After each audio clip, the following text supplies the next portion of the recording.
वर्णिवेशरमणीय दर्शनं मन्दहासरुचिराननाम्बुजं पूजितं सुरु नरोत्तमैर्मुदा धर्मनन्दनमहं विचिन्तये।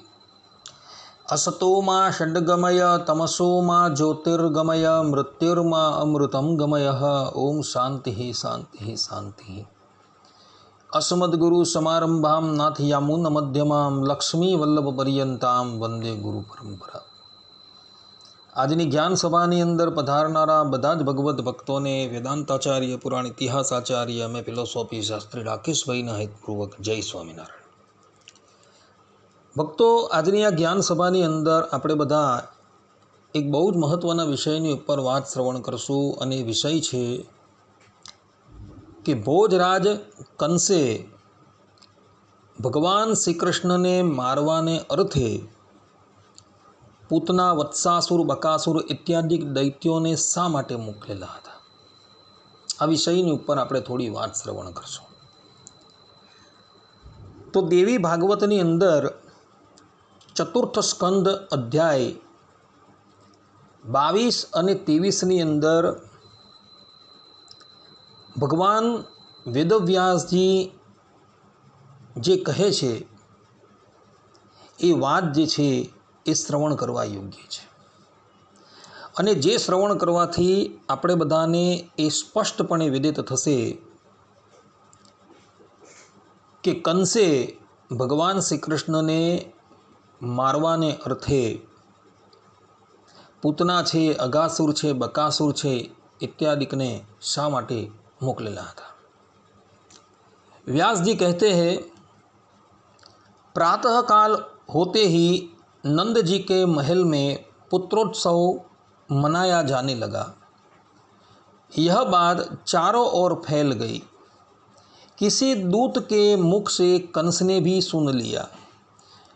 वसुदेव जी की स्त्रियां आदि सभी नंद के गोकुल में ठहरे हुए थे। यह बात कंस से अविदित नहीं रही। अतएव भारत गोकुल के विषय में उसे महान संदेह उत्पन्न हो गया। इसके पूर्व नारद जी भी सभी कारण बता चुके थे। उन्होंने स्पष्ट कह दिया था, गोकुल में जो नंद प्रभुति तथा उनकी स्त्रियां हैं वे सभी देवता है। देवकी और वसुदेव आदि भी वे ही है। निश्चय ही वे तुम्हारे शत्रु है। नारद जी के इस वचन से कुल में कलंक लगाने वाला वह कंस वस्तु स्थिति को भली भांति समझ गया था। बड़े से बड़े पापों में भी उसकी प्रवृत्ति हो जाती थी। राजन, उसका मन क्रोध से ओतप्रोत था। समयानुसार पूतना, बकासुर, वत्सासुर, महाबली, धेनुकासुर और प्रलंब ये सभी असुर अमित तेजस्वी श्री कृष्ण के हाथ मृत्यु के मुख में चले गए। कहेवानुं तात्पर्य ए छे कि गोकुलनी अंदर नंद जन्मोत्सव मनाववामां आवतो हतो ए वातनी खबर जे छे ए कंसने पड़ी गई छे अने साथे साथे नारदजीए पण कंसने कही दीधुं हतुं कि गोकुलनी अंदर रहता बधा जे छे ए देवताओं छे अने एनी स्त्रीओ जे छे ए देवताओनी स्त्रीओ छे।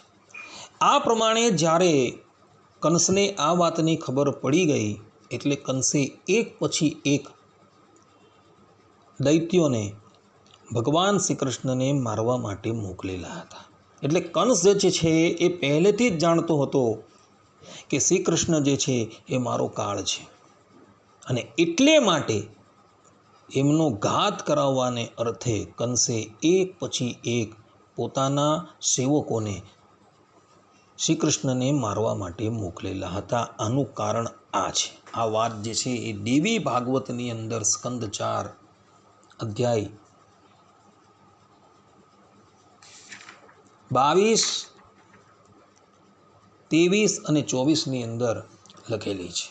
જે લોકોએ જોવું હોય તે દેવી ભાગવત જે છે એ જોઈ લે। આટલું કહીને હું મારા પ્રવચનને અહીં વિરામ આપું છું। સર્વે સંતુ નિરામયઃ, સર્વે સુખીનો ભવन्तु, સર્વે ભદ્રાણિ પશ્યन्तु, મા કશ્ચિદ દુઃખ ભાગ ભવેत् અસ્તુ। જય સ્વામિનારાયણ।